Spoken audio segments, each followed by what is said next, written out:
नमस्कार दोस्तों, आप सभी को प्रणाम। आप सभी कैसे हैं? उम्मीद है आप सभी बेहतर होंगे। साथियों, आज हम चर्चा करेंगे यूपीएससी के बारे में कि आखिर में जो यूपीएससी है, यूनियन पब्लिक सर्विस कमीशन संघ लोक सेवा आयोग, ये क्या है और यूपीएससी हमारे देश की सबसे कठिन परीक्षा क्यों है, इसे सबसे टफ एग्ज़ाम क्यों कहा जाता है। साथियों, जैसे कि आप सभी जानते कि जब आप ग्रेजुएशन करके निकलते हैं, जब थर्ड ईयर की पढ़ाई करके निकलते हैं तो आपके पास जीवन में एक अलग अलग स्कोप रहता है। आपके पास जीवन में एक अलग अलग रास्ते होते हैं कि आपको कॉलेज के बाद इस फील्ड में जाना है, आपको कॉलेज के बाद इस रास्ते पे जाना है। तो साथियों, असल में क्या होता है कि हमारे देश में सरकारी नौकरी का जो रुतबा है ये बहुत ज़्यादा है। और दोस्तों, आपको बता दूं जानकारी के लिए कि जो यूपीएससी है, संघ लोक सेवा आयोग, यूनियन पब्लिक सर्विस कमीशन, ये अखिल भारतीय सेवा है। ये हमारे राष्ट्रीय स्तर की एक सबसे कठिन और सबसे बड़ी परीक्षा है। दोस्तों, हमारे देश में सरकारी नौकरी का एक अलग ही रोल है। हमारे देश में सरकारी नौकरी का एक अलग ही रुतबा रहता है। और मैं आपको जानकारी के लिए बता दूं कि जो यूपीएससी है ये अखिल भारतीय स्तर की सेवाएं के लिए भर्ती लेती है। अब साथियों, सवाल आपके मन में आएगा कि हमारे देश में कितने प्रकार की नौकरी है। तो बता दूं कि हमारे देश में 3 प्रकार की नौकरी है: निजी, सरकारी और आपका ये प्राइवेट। अब दोस्तों, प्राइवेट नौकरी का मतलब होता है कि आप किसी कंपनी में काम कर रहे हैं, और निजी का मतलब वही होता है कि आप किसी व्यक्ति के अंडर में काम कर रहे हैं। लेकिन गवर्नमेंट जॉब का मतलब होता है कि आप सरकार के लिए काम कर रहे हैं, आप सरकार की व्यवस्था को बनाए रखने के लिए काम कर रहे हैं। अब आपके मन में सवाल आता होगा कि हमारे देश में सरकारी नौकरी में सबसे बड़ा सरकारी नौकरी कौन सा होता है। तो आपको बता दूं कि हमारे देश में सबसे जो बड़ा और सबसे रुतबा वाला सरकारी नौकरी है वो है आईएएस, आईपीएस, आईएफएस, आईआरएस। दोस्तों, हमारे देश में जो अखिल भारतीय स्तर की सेवाएं हैं, अखिल भारतीय स्तर की सेवाएं आईएएस है और आईपीएस है। बाकी आईएफएस आपका अखिल भारतीय स्तर की सेवा नहीं है। आईएफएस आपका भी एक राष्ट्रीय स्तर की सेवा है, लेकिन आईएफएस में मुख्यतः जो आईएफएस के अधिकारी होते हैं वो विदेश में जाते हैं, और जो विदेशों में एम्बेसडर होते हैं, जो राजदूत होते हैं, उनके रूप में कार्य करते हैं। साथियों, जो अखिल भारतीय सेवा है, अखिल भारतीय सेवा के अंतर्गत आईएएस और आईपीएस आते हैं। अब चूँकि आपके ज़िले में जो कलेक्टर होते हैं, कलेक्टर, डीएम, कमिश्नर, ये आईएएस ही होते हैं मुख्यतः। और आपके ज़िले में जो एसपी होते हैं, एसपी, एसएसपी, डीआईजी, जो इस स्तर के अधिकारी होते हैं, यह मुख्य रूप से आईपीएस होते हैं। अब आपके मन में सवाल आता होगा कि अगर हमको आईएएस बनना है, यदि हमको आईपीएस बनना है, तो हमको कौन सा एग्ज़ाम देना चाहिए। तो दोस्तों, यूपीएससी चूँकि एक राष्ट्रीय स्तर की परीक्षा लेने वाली एक संस्था है। दोस्तों, यूपीएससी भारत सरकार के अंडर में आती है, लोक कार्मिक एवं पेंशन मंत्रालय के अंतर्गत आती है, डीओपीटी के अंतर्गत यूपीएससी आती है। दोस्तों, यूपीएससी असल में राष्ट्रीय स्तर की जो भर्ती होती है उसके लिए एग्ज़ाम लेती है। और चूँकि यूपीएससी न केवल आईएएस, आईपीएस, आईआरएस, आईएफएस के लिए भर्ती लेती है, बल्कि जो आर्मी में अधिकारी लेवल के जो होते हैं, जैसे कि एनडीए, नेशनल डिफेंस एकेडमी हो गया आपका, और जो आपका जो सेंट्रल यूनिवर्सिटी होते हैं, प्रोफेसर होते हैं। यानी कि दोस्तों, यूपीएससी न केवल आईएएस और आईपीएस के लिए एग्ज़ाम लेती है, बल्कि यूपीएससी जो है वो राष्ट्रीय स्तर पर भर्ती होने वाले अनेक अधिकारियों के लिए भी एग्ज़ाम लेती है। अब आपके मन में सवाल आता होगा कि अगर हमको आईएएस बनना है या आईपीएस बनना है तो हमको क्या करना चाहिए। तो दोस्तों, आपके लिए बता दूं कि अगर आपको आईएएस बनना है, आईपीएस बनना है, तो सबसे पहले आपको अपना जो कॉलेज का जो साल है, 3 साल, इसको आपको करना पड़ेगा क्लियर। इसके बाद 3 साल ग्रेजुएशन करने के बाद आप 21 ईयर के अगर हो जाते हैं दोस्तों असल में यूपीएससी ने एक क्राइटेरिया बनाया है, एक एलिजिबिलिटी बनाया है कि जब कोई भी जो स्टूडेंट है, कोई भी भारत का नागरिक जो जिसने ग्रेजुएशन कंप्लीट कर लिया है 3 साल किसी भी विषय में और जिसका उम्र 21 ईयर हो चुका है, वो यूपीएससी का एग्ज़ाम देने के लिए एलिजिबल है।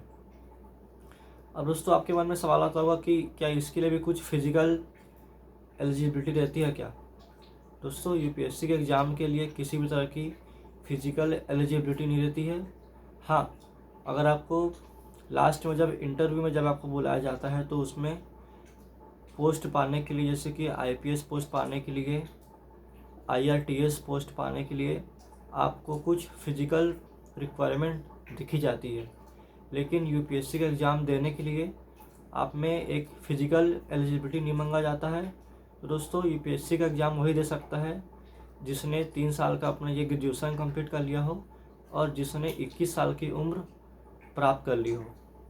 इसके बाद दोस्तों आपके मन में सवाल आता होगा कि यूपीएससी के एग्ज़ाम के लिए डॉक्यूमेंट कौन कौन से लगते हैं परीक्षा में आवेदन करने के लिए। तो दोस्तों परीक्षा में आवेदन करने के लिए मुख्यतः आपके पास आधार कार्ड होना चाहिए।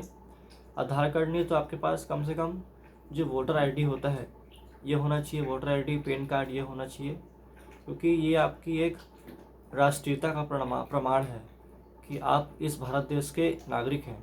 और ऐसे भी यूपीएससी ने एक नियम बना रखा है कि आईएएस आईपीएस की नौकरी केवल भारत के नागरिक ही कर सकते हैं।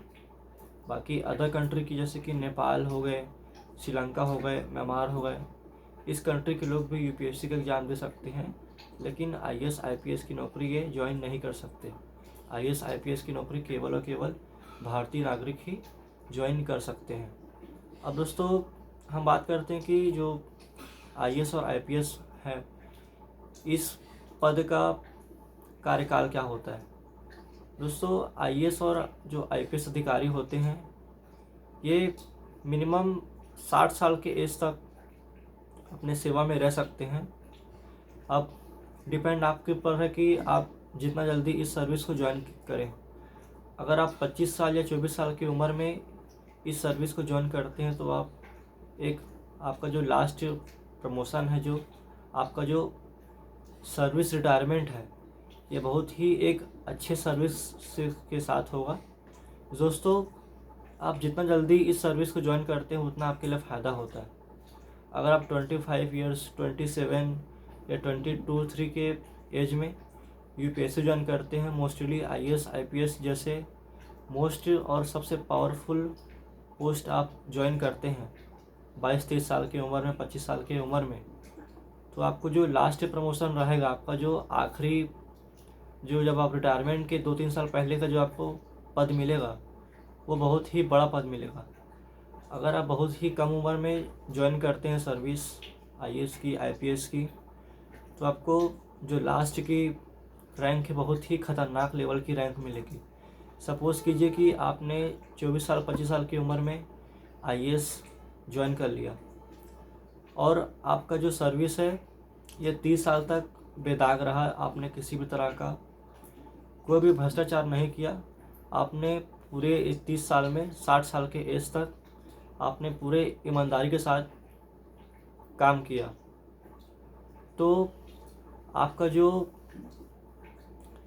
सर्विस है, आपका जो सर्विस रिकॉर्ड अगर आपका अच्छा होगा तो आपको बहुत ही अच्छा पद बाद में मिल सकता है। जैसे कि मैंने पहले बताया कि आपका सर्विस अगर बेदाग होगा, अगर आपने अच्छी सर्विस दी, अगर आपका सर्विस रिकॉर्ड अच्छा रहा तो आपको लास्ट प्रमोशन आपका कैबिनेट सेक्रेटरी के ऊपर रहेगा। अब दोस्तों मानिए कि जो कैबिनेट सेक्रेटरी का जो पद होता है वो अपने आप में ही एक बहुत ही इज्जत, बहुत ही रौब वाला पद होता है। दोस्तों जैसे कि आपको बताऊंगा जानकारी के लिए कि हमारे देश में राजनीतिक रूप से सबसे बड़ा पद होता है प्रधानमंत्री का, लेकिन साथ ही साथ हमारे देश में प्रशासनिक रूप से सबसे बड़ा पद होता है कैबिनेट सेक्रेटरी का।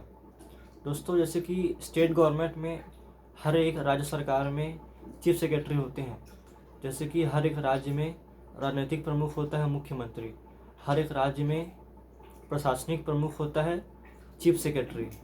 उसी तरह देश में प्रमुख होता है, राजनीतिक प्रमुख होता है प्रधानमंत्री। उस देश में प्रशासनिक प्रमुख होता है कैबिनेट सेक्रेटरी।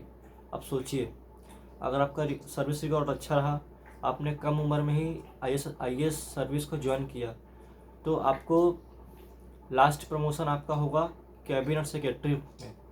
अगर आप कैबिनेट सेक्रेटरी बन जाते हैं तो आप देश की एक प्रशासनिक व्यवस्था के मुखिया हो जाएंगे।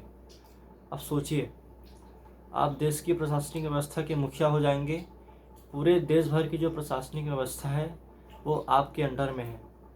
जो सेक्रेटरीट होता है सेंट्रल गवर्नमेंट में, जो सेंट्रल गवर्नमेंट के जितने भी डिपार्टमेंट होते हैं, ये सभी डिपार्टमेंट के जो सेक्रेटरी हैं, ये सभी डिपार्टमेंट के जो सचिव हैं वो आपको रिपोर्ट करेंगे। जो केंद्र सरकार के जो वित्त मंत्रालय, शिक्षा मंत्रालय, विज्ञान मंत्रालय, आयुष मंत्रालय, रेल मंत्रालय, स्वास्थ्य मंत्रालय, तमाम प्रकार के जो मिनिस्ट्री हैं, तमाम प्रकार के जो मंत्रालय हैं, ये सभी मंत्रालय के जो सचिव हैं वो आपको रिपोर्ट करेंगे, क्योंकि आप भारत सरकार के कैबिनेट सचिव हैं। और दोस्तों, कैबिनेट सचिव जो होता है, कैबिनेट सचिव लगभग एक दिन में लगभग 15 से 20 बार, 5 से 6 बार लगभग प्रधानमंत्री से उसकी बात होती है। अब आप सोचिए, यहाँ पर लोग प्रधानमंत्री से मिलने के लिए, प्रधानमंत्री के साथ फ़ोटो खिंचाने के लिए कितना उत्तेजित, कितना बेताब हो जाते हैं, कितना ज़्यादा वो खुश हो जाते हैं कि हमको प्राइम मिनिस्टर के साथ फ़ोटो खिंचवाना है। लेकिन आप सोचिए कि जब आप कैबिनेट सेक्रेटरी बन जाएंगे, जब आप देश के प्रशासनिक मुखिया बन जाएंगे, कैबिनेट सेक्रेटरी, तो दिन में 2 बार, 5 बार, 1000 बार आपका प्रधानमंत्री के साथ उठना बैठना होगा। तो आपके लिए कितना प्राउडफुल मोमेंट होगा। दोस्तों, ये रहा एक आईएएस अधिकारी का प्रमोशन। अब बात आता है कि जो आईएएस अधिकारी होता है वो उसका प्रमोशन क्या है, मतलब पहला पोस्टिंग क्या है। दोस्तों, जब आप आईएएस का जो एग्ज़ाम में क्वालिफाई करते हैं, अब चूँकि आप सभी जानते हैं कि यूपीएससी का जो एग्ज़ाम है वो 3 स्टेज में होता है, प्रीलिम्स, मेंस और इंटरव्यू। दोस्तों, प्रीलिम्स में 2 एग्ज़ाम होता है। प्रीलिम्स में एक पेपर होता है आपका जीएस का, एक पेपर होता है आपका सीसेट का। इसको क्वालिफाई करने के बाद, चूँकि सीसेट का पेपर क्वालिफाई होता है, जबकि जीएस के पेपर में आपको कुछ समथिंग नंबर लाना होता है। अब आपने प्रीलिम्स क्वालिफाई कर लिया, अब आपको देना होगा मेंस। दोस्तों, मेंस में 4 पेपर जीएस के होते हैं, GS paper 1, GS paper 2, GS paper 3, GS paper 4। 4 paper GS का होता है और एसए का एग्ज़ाम होता है, एसए का भी एग्ज़ाम होता है। साथ ही साथ आपको एक वैकल्पिक विषय चयन करना पड़ेगा, ऑप्शनल सब्जेक्ट। दोस्तों, वैकल्पिक सब्जेक्ट यूपीएससी ने अपने नोटिफिकेशन में दे रखा है कि जब आप मेंस का एग्ज़ाम देंगे तो वैकल्पिक विषय आप कौन सा चुनेंगे। जैसे कि मेरा वैकल्पिक विषय है PSIR, political science and international relationship. तो ये रहा वैकल्पिक विषय। तो दोस्तों, यूपीएससी में मेंस में मुख्यतः 4 जीएस पेपर होता है और एसए का एग्ज़ाम होता है, एक एसए का एग्ज़ाम होता है, और आपका एक वैकल्पिक विषय होता है। वैकल्पिक विषय में 2 पेपर होता है। ये 2 पेपर 250 नंबर का होता है लगभग। आपका वैकल्पिक विषय का ये हो गया नंबर। इसके बाद आपका आता है इंटरव्यू। अब दोस्तों, आपने प्रीलिम्स क्वालिफाई किया, आपने मेंस में 4 पेपर जीएस का दिया, 4 पेपर जीएस का देने के बाद आपने एसए का एग्ज़ाम दिया, एसए का एग्ज़ाम देने के बाद आपने वैकल्पिक विषय का एग्ज़ाम दिए। चूँकि वैकल्पिक विषय में 2 पेपर होता है, पेपर 1, पेपर 2। अब आपने मेंस का एग्ज़ाम दिया, मेंस का एग्ज़ाम देने के बाद आपका रिजल्ट आता है, आप मेंस में पास हो जाते हैं।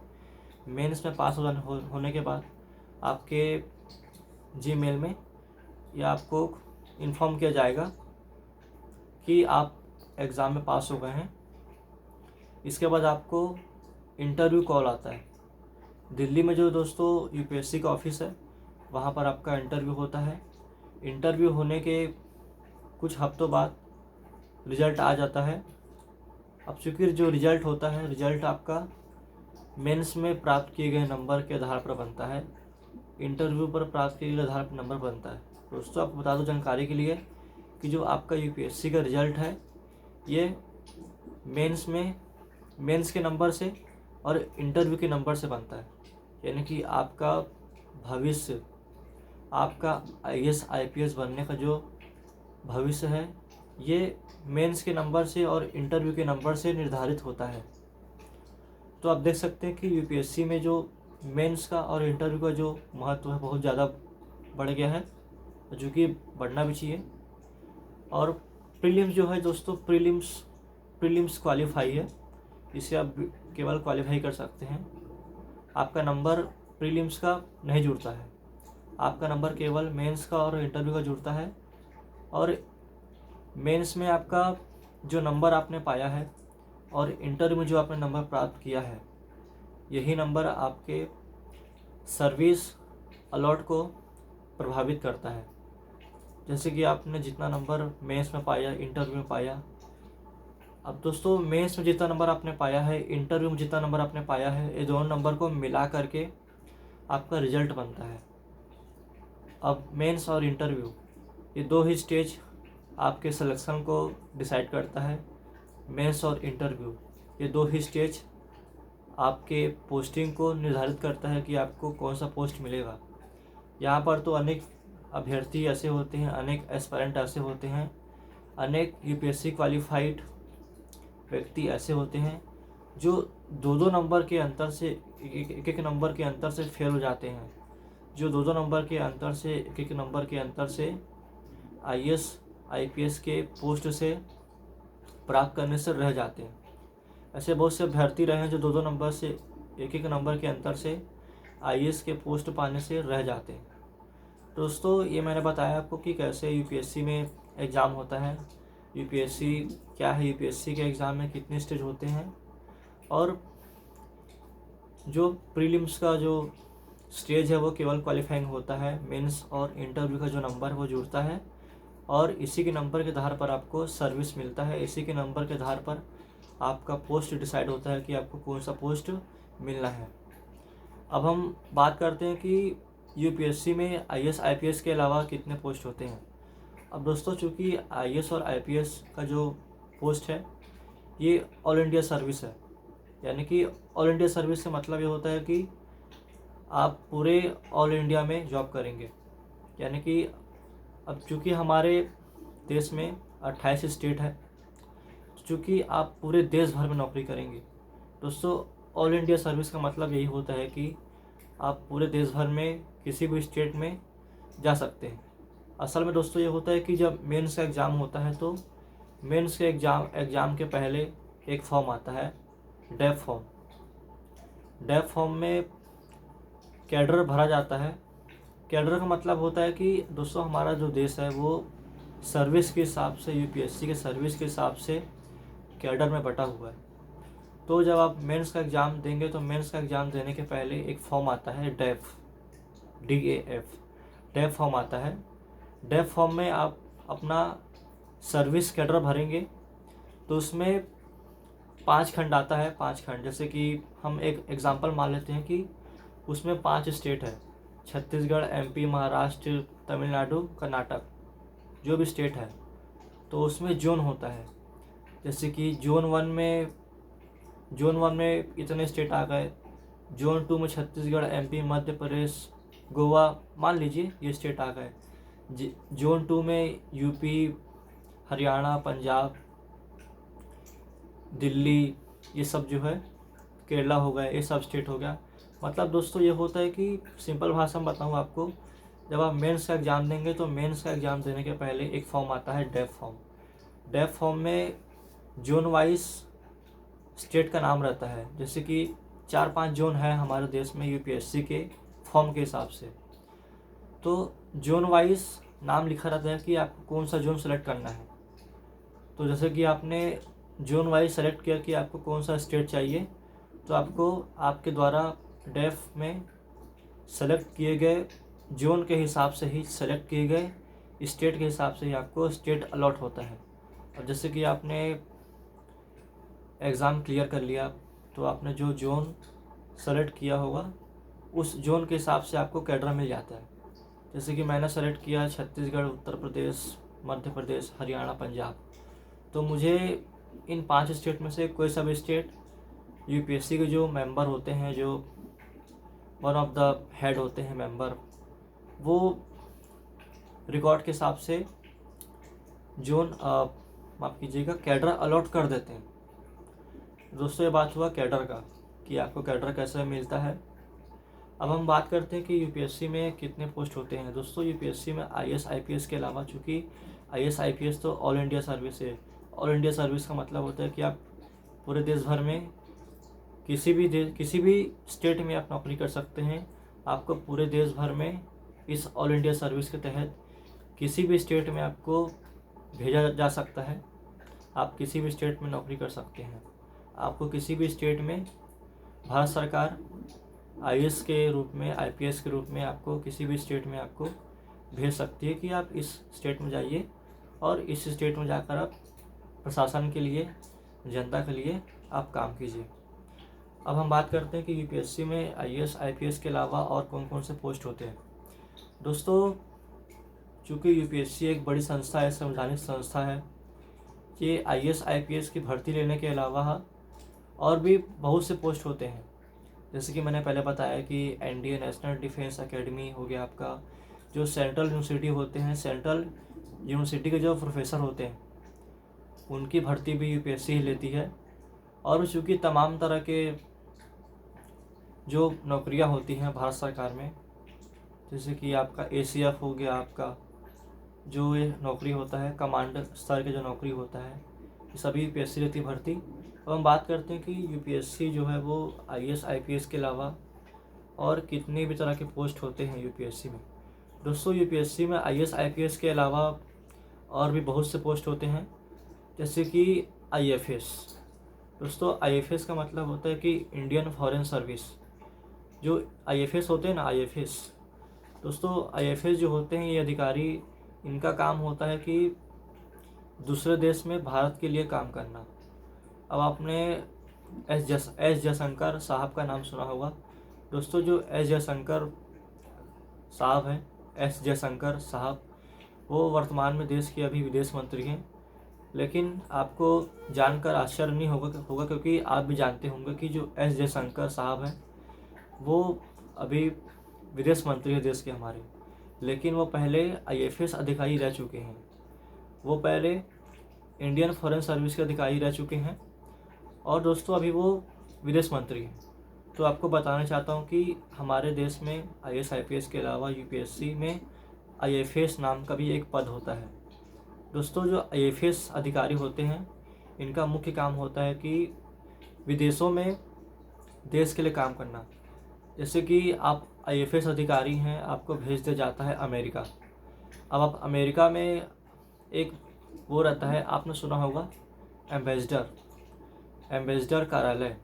दोस्तों, आप आईएफएस के रूप में अमेरिका में जाएंगे और आप एम्बेसडर कार्यालय में रहेंगे और आप अमेरिका में रहकर भारत के लिए काम करेंगे। आप अमेरिका में रह के जो भारत के संबंध है, जो विदेशी संबंध है, अंतर्राष्ट्रीय संबंध है, उसको आप निर्धारित करेंगे।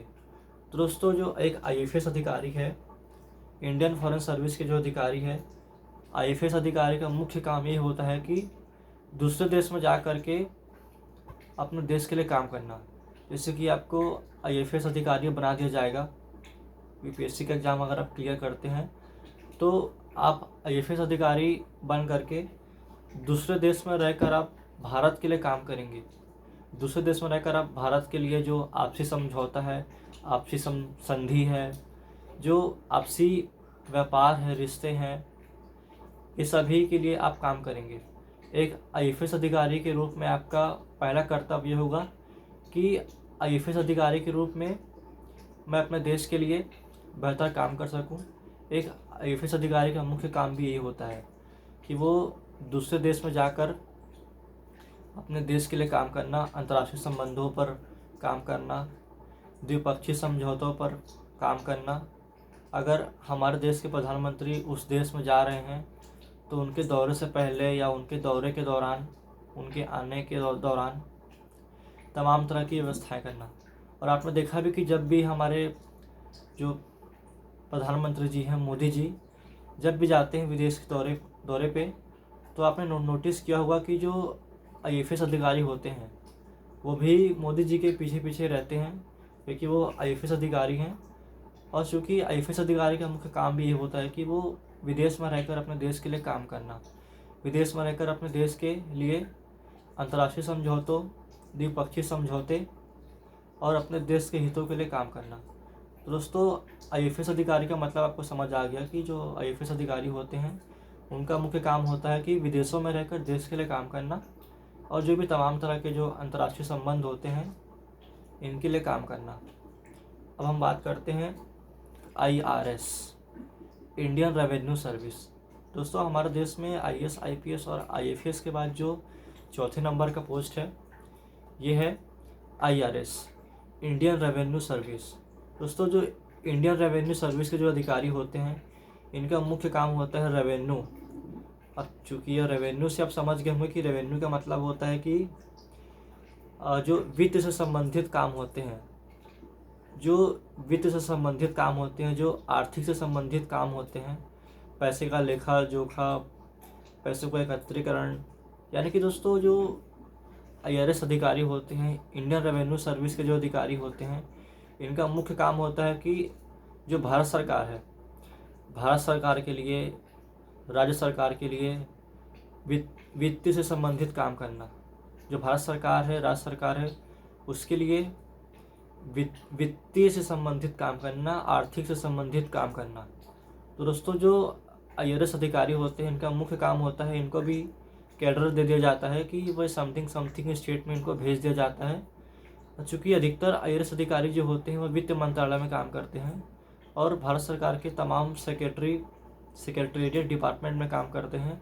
भारत सरकार के तमाम मंत्रालय, मिनिस्ट्री में IRS अधिकारी काम करते हैं। दोस्तों, IRS अधिकारी का जो मुख्य काम होता है वो ये होता है कि जो हमारे देश में जो अर्थव्यवस्था से संबंधित मामले हैं, हमारे देश में जो वित्त से संबंधित मामला है उनका देख रेख करना।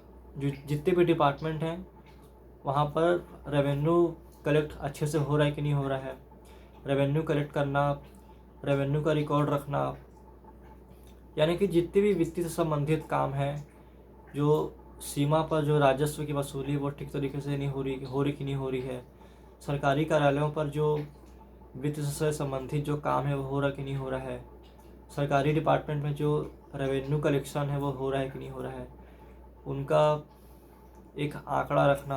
तो दोस्तों, मोटे तौर पर कहें हम सरल भाषा में तो एक IRS अधिकारी का मुख्य काम ये होता है कि देश भर में, राज्य भर में जो सरकारें हैं, सरकार की जो अर्थव्यवस्था है, सरकार द्वारा जो एकत्र किए जाते हैं धन, सरकार द्वारा जो धन वसूले जाते हैं, सरकार द्वारा जो टैक्स लगाए जाते हैं, यानी कि सरकार की जो अर्थव्यवस्था है उस पर पूरा जो ध्यान है और जो पूरा काम है ये IRS अधिकारी ही करते हैं, इंडियन रेवेन्यू सर्विस के अधिकारी ही करते हैं। तो मुख्य तौर पे कहें कि एक IRS अधिकारी का मुख्य काम ये होता है कि वो देश भर में, राज्य भर में जो सरकारें होती हैं उनके डिपार्टमेंट में अर्थ से संबंधित, वित्त से संबंधित, आर्थिक व्यवस्था से संबंधित काम करना और इनकी देख रेख करना, इनका नियंत्रण करना। अब दोस्तों, हम बात करते हैं कि IAS, IPS, IFS, IRS के बाद एक और पोस्ट है जो बहुत कम सुनने में आता है, लेकिन अब चूँकि हमारे देश में सरकारी नौकरी का एक अलग ही रोल रहता है, हमारे देश में सरकारी नौकरी का एक अलग ही रोल रहता है। आप किसी को जाकर बता दीजिए कि हमारा फलाने भाई, हमारा फलाने चाचा, हमारा फलाने सरकारी नौकरी में है, तो एक अलग ही लेवल का रिस्पेक्ट बन जाता है उस बंदे के सामने, उस बंदे के लिए। तो दोस्तों, IAS, IPS, IFS, IRS के बाद जो 5वें नंबर का जो पोस्ट है वो है IFOS। IFOS का मतलब होता है कि इंडियन, जो दोस्तों वन विभाग होता है, Indian forest service, Indian forest officers. अब दोस्तों, आप जानते हैं कि जो जिला के अधिकारी होते हैं, जिला का मुखिया होता है, वो होते हैं डीएम साहब, कलेक्टर। उसी तरह किसी ज़िले में वन के मुखिया होते हैं, वन से संबंधित कामों के लिए मुखिया होते हैं। वन से संबंधित कार्यों के लिए सबसे मुखिया वन ऑफ द हेड होता है IFOS, इंडियन फॉरेस्ट ऑफिसर्स। अब दोस्तों जैसे कि आपको जानकारी के लिए बता दूं कि किसी भी ज़िले में प्रशासन से संबंधित सभी काम एक डीएम करते हैं, एक IAS अधिकारी करता है। लेकिन उसी तरह एक ज़िले में जो वन से संबंधित काम है, वन क्षेत्रों के रख रखाव, वन क्षेत्रों का विकास, वन क्षेत्रों में सरकार द्वारा चलाई जा रही योजना, वन क्षेत्रों की समस्याओं का समाधान, यानी कि दोस्तों हम सरल भाषा में कहें कि किसी भी ज़िले में प्रशासन से संबंधित काम करता है डीएम। लेकिन किसी भी ज़िले में वन से संबंधित, वन का मतलब जंगल, ज़मीन, पेड़ पौधे। दोस्तों किसी भी ज़िले में वन से संबंधित जो काम है उनका मुखिया होता है IFOS, यानी कि जितने भी काम ऐसे हैं जो वन से संबंधित किए जाएंगे, यानी कि वन का विकास हो या वन में निवास करने वाले प्राणी हो, वन में सरकार द्वारा चलाई जा रही योजना हो, वन की समस्याओं का समाधान किया जाए, या वन में किसी भी तरह की योजनाओं को एक गति दी जाए, यानी कि वन से संबंधित जितना भी काम है ये सभी आपका IFOS यानी कि इंडियन फॉरेस्ट ऑफिसर्स के देख रेख में होता है। और इसको इन्हें हम कहते हैं वन मंडलाधिकारी, DFO। जैसे कि डिस्ट्रिक्ट होता है ना डीएम, डिस्ट्रिक्ट मजिस्ट्रेट, वैसे ही हम किसी भी ज़िले में जो वन अधिकारी होता है, किसी भी ज़िले का जो वन अधिकारी का जो मुखिया होता है उसको हम DFO बोलते हैं, यानी कि डिस्ट्रिक्ट फॉरेस्ट ऑफिसर्स। अब क्या होता है कि दोस्तों कोई भी ज़िला होता है, कोई ज़िला बड़ा होता है, कोई ज़िला छोटा होता है, तो उस ज़िले को एक जोन में बांट देते हैं। जैसे कि दोस्तों मैं बिलोंग करता हूँ बिलासपुर छत्तीसगढ़ से, तो यहाँ पर भी जो वन क्षेत्र है उसको एक जोन में बांट दिया गया है। और चूँकि इस जोन का प्रमुख है DFO यानी कि डिस्ट्रिक्ट फॉरेस्ट ऑफिसर्स। तो दोस्तों आपको समझ आ गया कि जो DFO होता है, डिस्ट्रिक्ट फॉरेस्ट ऑफिसर्स, ये किसी भी ज़िले में वन का मुखिया होता है। किसी भी ज़िले में जो वन से संबंधित काम करना है, वनों का विकास करना है, वनों के समक्ष आ रही समस्याओं का समाधान करना है, तो वन से संबंधित सभी काम जो है वो DFO यानी कि डिस्ट्रिक्ट फॉरेस्ट ऑफिसर्स के द्वारा किया जाता है। तो दोस्तों अब आपको बताना चाहता हूँ, जैसे कि आपको बता दिया मैंने कि UPSC के बारे में बताया मैंने आपको कि UPSC क्या है, कैसा है, UPSC में कितने तरह के पोस्ट होते हैं। तो दोस्तों UPSC में IAS, IPS, IFS, IRS, IFOS, ये 5-6 पोस्ट जो बहुत ही पावरफुल है, यानी कि और भी पोस्ट होते हैं UPSC में, ऐसी बात नहीं है। UPSC में लगभग 25-27 टाइप के पोस्ट हैं, लेकिन वन ऑफ द जो टॉप पोस्ट है वो उसके बारे में मैंने आपको बताया। बाकी आपको अगर पूरे पोस्ट की जानकारी आपको चाहिए तो आप कमेंट कीजिएगा, मैं पूरे पोस्ट के बारे में वीडियो अलग से बनाऊंगा।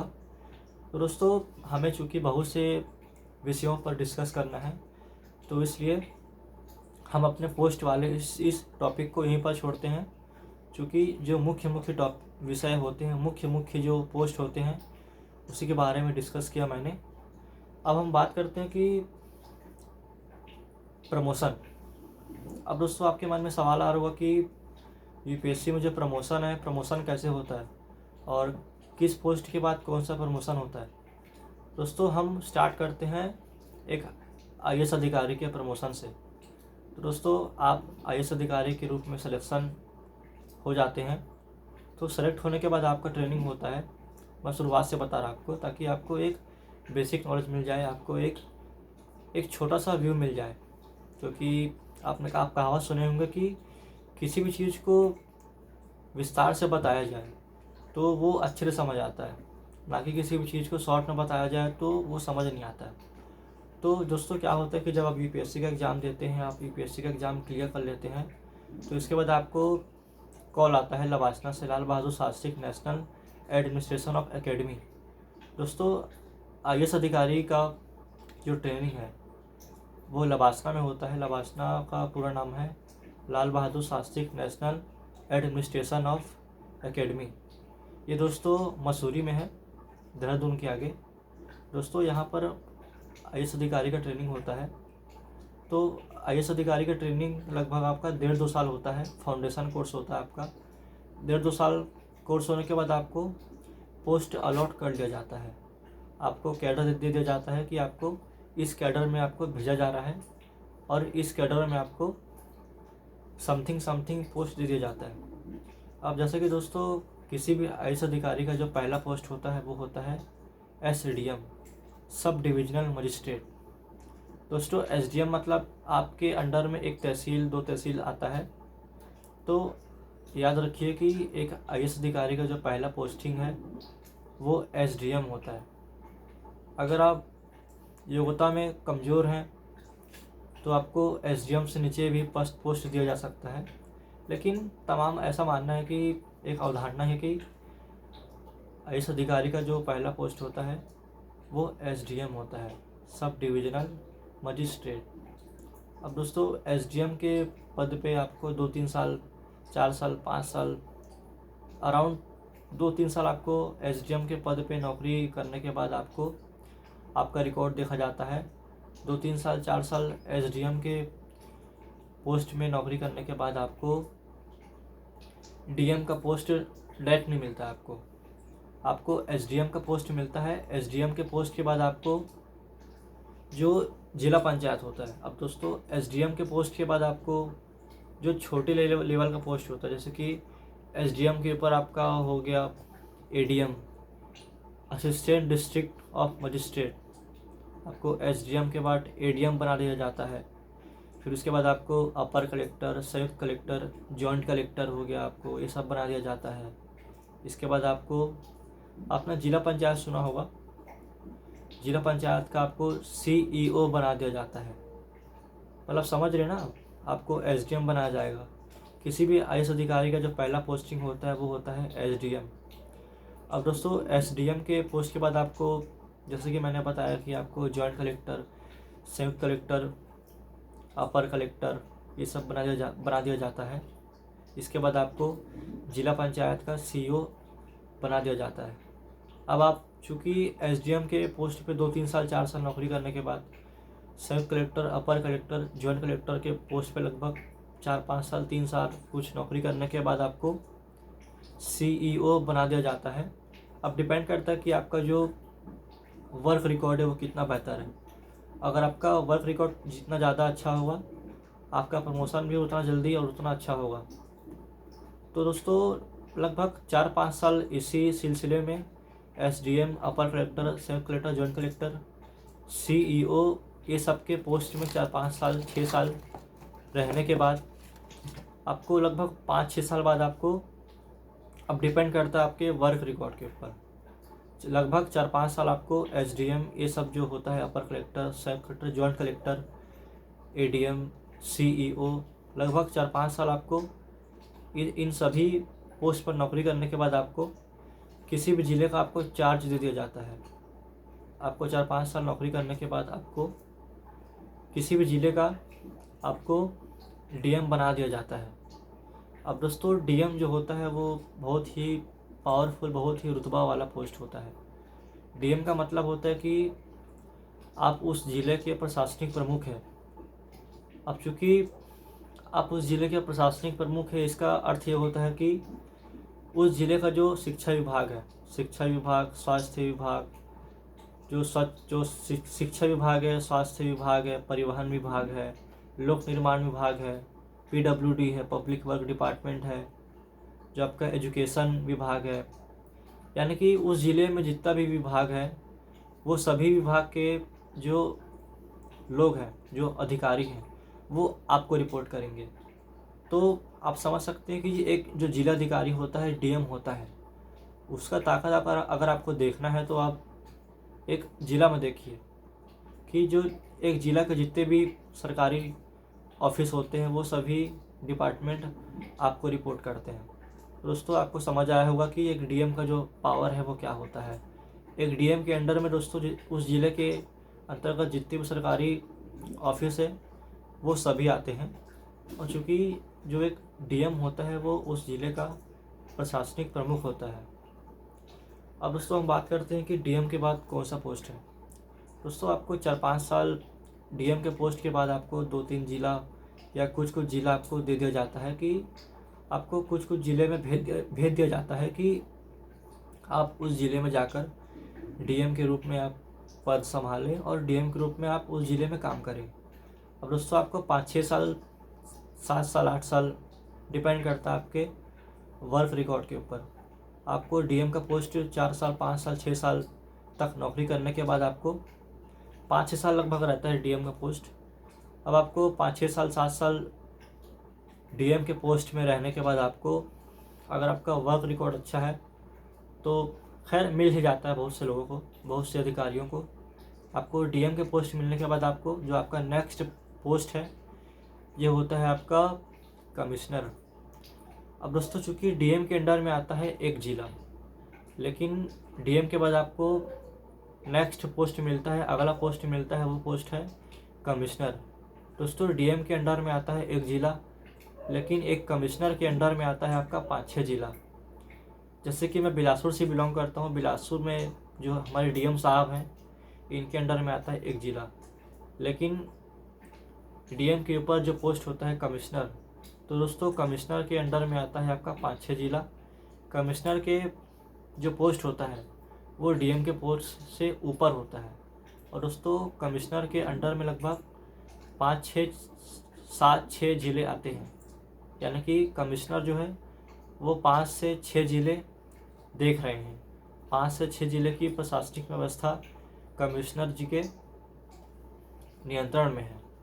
दोस्तों आप देख रहे हैं कि डीएम के बाद आपको कमिश्नर का पोस्ट मिलता है। कमिश्नर के पोस्ट के बाद आपको, अगर आपका काम अच्छा होगा, क्योंकि दोस्तों मिल ही जाता है, अधिकतर अमूमन मिल ही जाता है, तो दोस्तों डीएम के पोस्ट के बाद आपको मिलता है कमिश्नर का पोस्ट।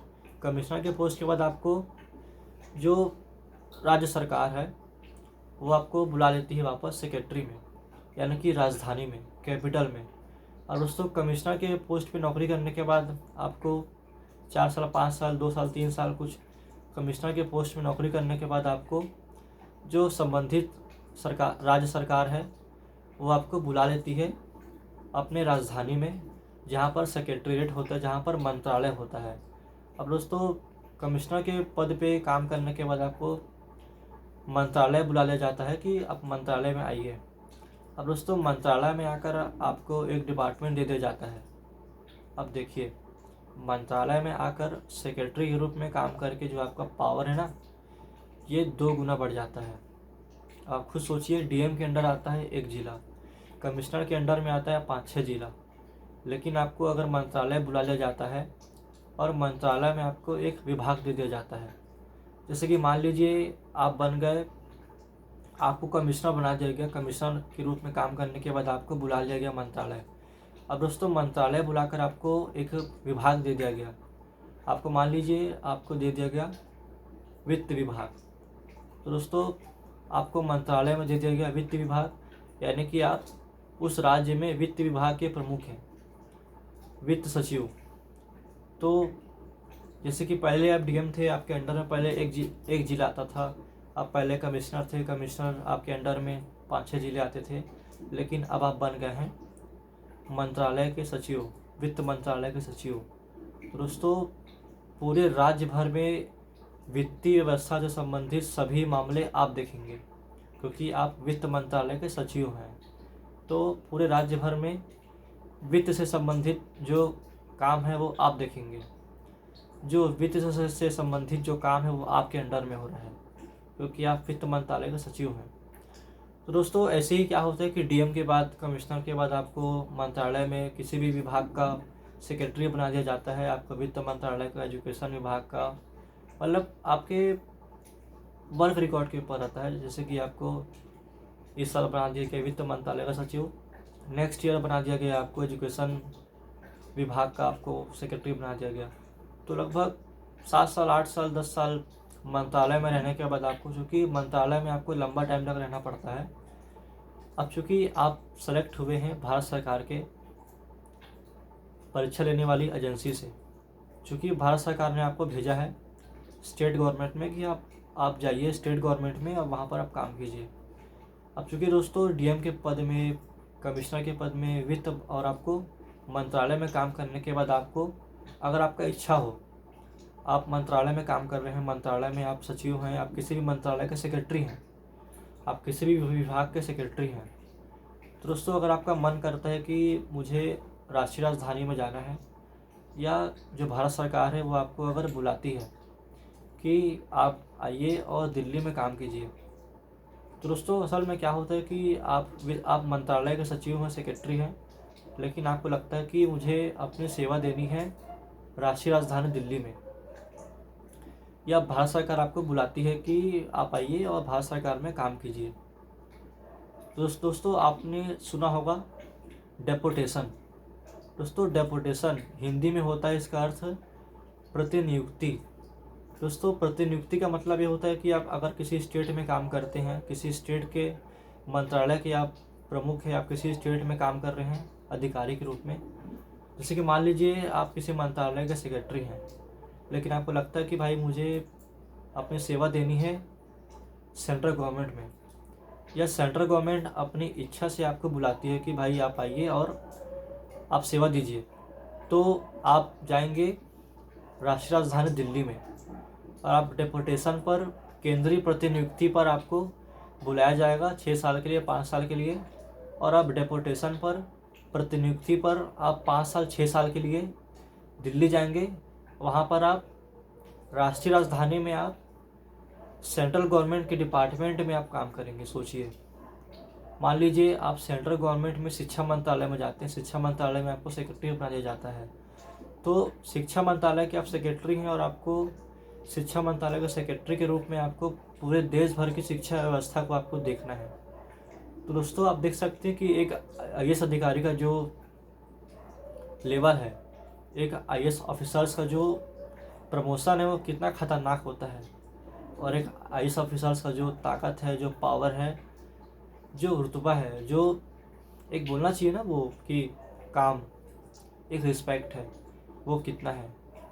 कहाँ से आपके अंडर में पहले एक जिला आता था, फिर 4 जिला आता था, फिर आप उस स्टेट गवर्नमेंट में मंत्रालय के सेक्रेटरी थे, फिर उसके बाद आपको डेपुटेशन पर आपका अगर मन करता है या सरकार आपको बुलाती है प्रतिनियुक्ति पर, तो आपको केंद्र सरकार में आपको किसी भी डिपार्टमेंट का सेक्रेटरी बना दिया जाता है।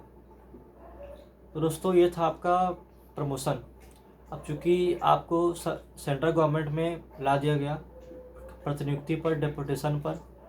अब चूँकि डेपुटेशन का जो अवधि होता है वो फिक्स नहीं है, मैं कंफर्म नहीं हूँ, फिक्स है भी नहीं है, मैं कंफर्म नहीं हूँ। डेपुटेशन पर आप काम करते हैं केंद्र सरकार में, केंद्र सरकार के मंत्रालय में। अब चूँकि केंद्र सरकार के मंत्रालय में काम करते हैं आप, उसके बाद मान लीजिए आपका वर्क ऑफ एक्सपीरियंस बढ़ा, आपका जो ड्यूरेशन ऑफ जॉब है, ड्यूरेशन ऑफ जॉब का मतलब होता है कि आपको इस जॉब में रहे बहुत साल हो गया, लगभग 25 साल, 26 साल, 24 साल हो गया है। तो दोस्तों लगभग इतना मानिए कि अगर आप कम उम्र में सिविल सर्विस ज्वाइन करते हैं, मोस्टली आप कम उम्र में आईएएस अधिकारी बनते हैं, तो यकीन मानिए कि अगर आप कम उम्र में आईएएस अधिकारी बनते हैं, आप कम उम्र में सिविल सर्विस ज्वाइन करते हैं, अगर आपका सर्विस बेदाग रहा, आपका सर्विस रिकॉर्ड अच्छा रहा, तो जैसे कि मैंने बताया कि आपको डेपुटेशन पर, केंद्रीय प्रतिनियुक्ति पर आपको दिल्ली बुलाया जाता है, या आप खुद दिल्ली जा सकते हैं अपनी इच्छा से काम करने के लिए सेंट्रल गवर्नमेंट के लिए। फिर इसके बाद अगर जो आपका ड्यूरेशन है, जो आपका ड्यूरेशन है वो बढ़ जाता है, जैसे कि आपको आईएएस की पोस्ट पे रहे, आपको आईएएस अधिकारी रहे 26 साल हो गया, 27 साल हो गया, 28 साल हो गया, तो दोस्तों भारत सरकार जो है वो आपके वर्क और एक्सपीरियंस देखकर, आपको आपके अनुभव को देखकर आपको बड़े बड़े मिनिस्ट्री में बड़े बड़े पद देती है। जैसे कि आपका एक्सपीरियंस अच्छा रहा, आपको, क्योंकि आप मोस्ट ऑफ सीनियर हैं, आपको आईएएस अधिकारी रहे लगभग 26 साल हो गया, 28 साल हो गया, आपको इस पद पे नौकरी की है आपको लगभग बहुत साल हो गया है। तो आपके एक्सपीरियंस को देखते हुए भारत सरकार आपको आपका जो लास्ट प्रमोशन है वो हो जाता है कैबिनेट सेक्रेटरी। अब दोस्तों जैसे कि मैंने पहले बताया कि जो कैबिनेट सेक्रेटरी का जो पद होता है ना, वो बड़ा ही खतरनाक और बड़ा ही रुतबा वाला पद होता है।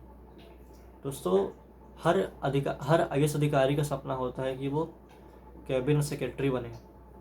जैसे कि हर एक यूपीएससी एस्पायरेंट का सपना होता है कि वो लबासना पहुँचे, वो आईएएस अधिकारी बने। लेकिन हर एक आईएएस अधिकारी का सपना होता है कि वो कैबिनेट सेक्रेटरी बने, क्योंकि दोस्तों कैबिनेट सेक्रेटरी का जो पावर, ताकत है और पहुँच है बहुत ही खतरनाक होता है। दोस्तों कैबिनेट सेक्रेटरी बनने के बाद प्रधानमंत्री से आपका दिन में 4 बार 5 बार आपका मुलाकात होगा। आपका दिन, आप जो भी प्रधानमंत्री को जो भी काम करना है वो आपसे पूछ कर करेंगे, क्योंकि आप कैबिनेट सेक्रेटरी होने के नाते देश के प्रशासनिक प्रमुख हैं। चूँकि प्रधानमंत्री देश का रणनीतिक प्रमुख होता है, लेकिन देश का जो प्रशासनिक प्रमुख है वो होते हैं कैबिनेट सेक्रेटरी। दोस्तों कैबिनेट सेक्रेटरी होने के नाते प्रधानमंत्री से आपके दिन में 4 बार 5 बार मुलाकात होगी। प्रधानमंत्री को जो भी काम करना है, प्रशासन से संबंधित जो भी काम करना है, देश के लिए जो भी योजनाएं बनानी हैं, इसके लिए प्रधानमंत्री आपसे सलाह लेंगे। अब आप सोचिए, अभी के डेट में हमारे देश में प्रधानमंत्री से मिलने के लिए, प्रधानमंत्री के साथ फ़ोटो खिंचाने के लिए कितने लोग, मतलब एक बोलते ना अचीवमेंट मानते हैं कि हमारा फ़ोटो आया पीएम जी के साथ, प्रधानमंत्री के साथ। लेकिन जब आप कैबिनेट सेक्रेटरी बन जाएंगे तो जब आपके चाहने वालों को, आपके परिवार वालों को पता चलेगा कि फलाना भाई, हमारा फलाना व्यक्ति जो है वो हमारे देश का कैबिनेट सेक्रेटरी है और उनका प्रधानमंत्री जी से मुलाकात होता है, बातचीत होता है, तो यकीन मानिए आपके फैमिली के लिए, आपके लिए कितना ये प्राउड फील मोमेंट होगा। दोस्तों ये आपने देखा कि एक कैबिनेट सेक्रेटरी का जो पावर है वो पहुँच है। यानी कि दोस्तों मैं आपको ये बताना चाहता था कि एक आईएएस अधिकारी का जो प्रमोशन है वो कितना खतरनाक होता है, कितना बहुत जल्दी होता है और कितने बड़े लेवल में होता है। तो ये आपने देखा एक आईएएस अधिकारी का प्रमोशन, एक आईएएस अधिकारी का जीवन। अब बात मैं करूँगा आईपीएस, क्योंकि दोस्तों समय बहुत हो गया है, लेकिन एक कहावत आपने सुना होगा कि युद्ध में विजय वही होता है। दोस्तों मैं फिर कहना चाह रहा हूँ, युद्ध में विजय वही होता है जिसमें धैर्य होता है। युद्ध में विजय वही होता है जिसमें धैर्य होता है, क्योंकि युद्ध में वो लोग हार जाते हैं जिसमें क्षमता रुकने का नहीं, केवल दिखावे का होता है। तो दोस्तों हम आईएएस की बात कर लिए हैं, इसके बाद हम बात करते हैं आईपीएस के बारे में। अब दोस्तों चूँकि हमारा लेक्चर लंबा हो रहा है, लेकिन जो हमारे यूपीएससी के एस्पायरेंट हैं वो लेक्चर के लिए टाइम नहीं देखते, क्योंकि एक जो जागरूक एस्पायरेंट है, जो एक पढ़ने वाला एस्पायरेंट है, वो कभी भी ये नहीं देखता कि टाइम कितना हो रहा है। यदि उसे ज्ञान मिलता है तो वो टाइम नहीं देखता, वो ज्ञान चुपचाप ले लेता है। तो दोस्तों हम अपने नेक्स्ट टॉपिक पर आते हैं, आईपीएस। हमने दोस्तों आईएएस के बारे में बात कर लिया, अब हम बात करते हैं आईपीएस के बारे में। दोस्तों आईपीएस का भी वही ऐसे ही है कुछ कि जब आप यूपीएससी का एग्ज़ाम देते हैं तो आईपीएस सर्विस आपको अलॉट होता है। उसके बाद आप ट्रेनिंग के लिए जाते हैं सपना, सरदार वल्लभ भाई Patel national police of academy administration. दोस्तों आईपीएस की नौकरी पोस्ट मिलने के बाद आपको ट्रेनिंग के लिए ले जाया जाता है हैदराबाद में जो ट्रेनिंग सेंटर है वो है सरदार वल्लभ भाई पटेल नेशनल ट्रेनिंग, इसका नाम है स्वप्ना, हैदराबाद में स्थित है ये ट्रेनिंग सेंटर। दोस्तों जो आईपीएस अधिकारी होते हैं उनका ट्रेनिंग हैदराबाद में होता है, मैंने बताया। और ये होता है कि ट्रेनिंग भी इनका 2 साल 3 साल होता है, बहुत ही टफ ट्रेनिंग होता है दोस्तों। आईएएस अधिकारी से भी कठिन और टफ ट्रेनिंग होता है आईपीएस अधिकारी का। अब जैसे कि मैंने बताया कि जो आईपीएस अधिकारी है उनका ट्रेनिंग होता है हैदराबाद में। अब दोस्तों जो आईपीएस अधिकारी हैं वो भी ट्रेनिंग करके 2-3 साल ट्रेनिंग करते हैं हैदराबाद में और समथिंग अलॉटेड प्लेस में। अब दोस्तों 2-3 साल ट्रेनिंग करने के बाद IPS अधिकारी को ये होता है कि जिला अलॉट कर दिया जाता है, यानी कि उनको भी कैडर दे दिया जाता है। चूँकि IPS भी ऑल इंडिया सर्विस है तो उनको भी कैडर अलॉट कर दिया जाता है, उनको भी स्टेट दे दिया जाता है, तो उनको भी समथिंग स्टेट दे दिया जाता है। उनको भी स्टेट में किसी डिस्ट्रिक्ट में पहला उनका पद होता है, पहला पोस्ट होता है DSP का, DSP CSP। तो दोस्तों एक IPS अधिकारी का जो प्रशिक्षु IPS अधिकारी होते हैं उनका पहला पोस्ट होता है DSP का। DSP CSP जो समथिंग है, DSP CSP ऐसे कुछ पोस्ट होता है उनका। CSP होता है मुख्यतः, CSP का पोस्ट होता है। CSP के बाद उनका ASP होता है, सिटी पुलिस हो गया, CSP ASP हो गया, ACP हो गया। मतलब लगभग 4 साल 5 साल CSP ASP ACP समथिंग कुछ ऐसे पोस्ट पर नौकरी करने के बाद 5 साल 4 साल 6 साल कुछ ऐसे पोस्ट पे नौकरी करने के बाद उनको बना दिया जाता है SP, यानी कि सुपरिटेंडेंट ऑफ पुलिस। अब दोस्तों जो DM होते हैं वो किसी ज़िले के प्रशासनिक प्रमुख होते हैं, लेकिन जो SP होते हैं वो उस ज़िले के पुलिस के प्रमुख होते हैं दोस्तों। जो इसीलिए पुलिस को हम कहते हैं कप्तान साहब, जो SP साहब होते हैं उनको हम कहते हैं कप्तान साहब। दोस्तों किसी भी ज़िले में जो SP साहब हैं वो पुलिस के मुखिया होते हैं। अब SP हैं आप किसी ज़िले में, 5 साल 6 साल SP के रूप में नौकरी करने के बाद आपको बना दिया जाता है SSP। SSP के बाद आपको बना दिया जाता है IG, inspector general of police, IG। अब दोस्तों IG के पद पे नौकरी करने के बाद आपको बना दिया जाता है ADGP, यानी कि SP SSP IG, उसके बाद अपना ADGP हो गया आपका। इसके बाद आपका जो दोस्तों IG से ऊपर का जो रैंक होता है ना, IG से जो ऊपर का रैंक होता है आपका, यानी कि IG से ऊपर और DGP से जो नीचे का रैंक है वो आपको मिलता है।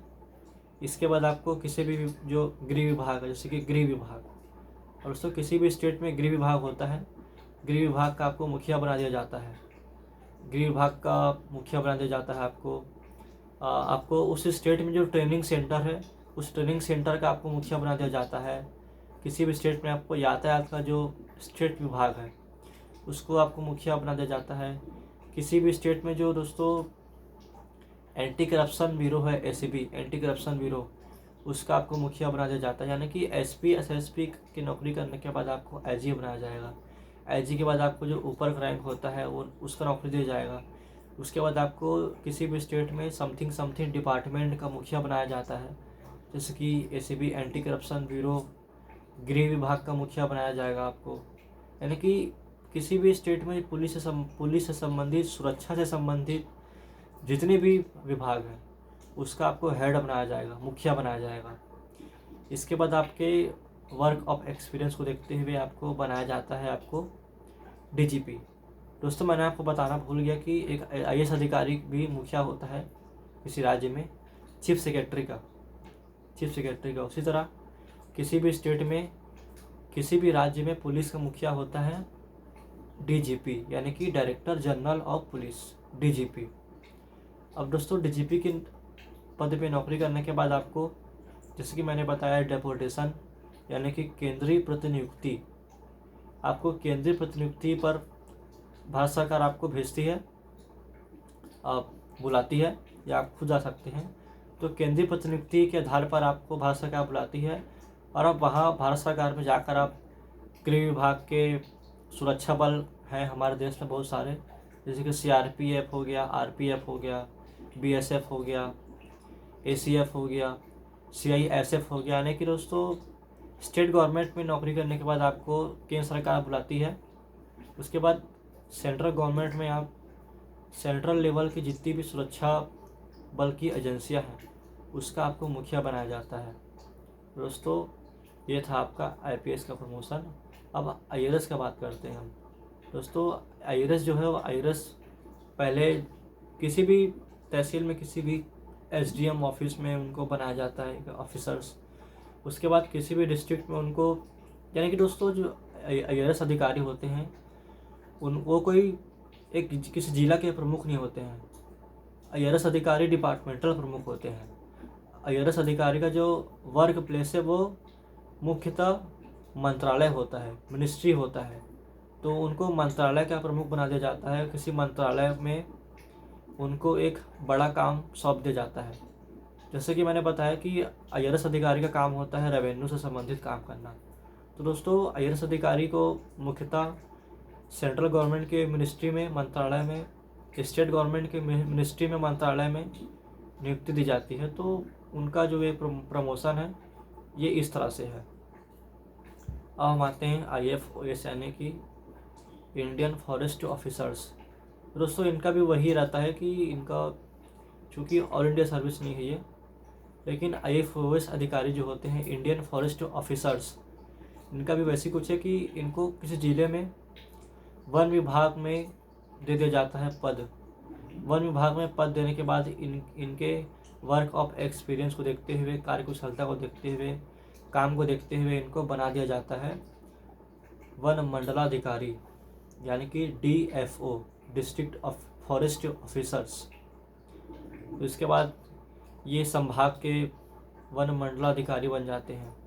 इसके बाद ये स्टेट गवर्नमेंट में प्रमुख वन मंडलाधिकारी बन जाते हैं। इसके बाद ये प्रतिनियुक्ति पर जा सकते हैं भारत सरकार में, या इन्हें सरकार बुला लेती है वापस। इसके बाद इन्हें, यानी कि दोस्तों ज़िले में काम करने के बाद, संभाग में काम करने के बाद, स्टेट गवर्नमेंट के स्टेट लेवल के डिपार्टमेंट में काम करने के बाद ये आ जाते हैं भारत सरकार में।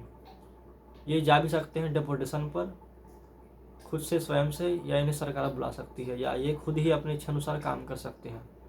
तो ये जाते हैं भारत सरकार में। वहाँ पर ये वन मंत्रालय या वन से संबंधित समस्या, वन से संबंधित जो राष्ट्रीय स्तर की काम है वो करते हैं।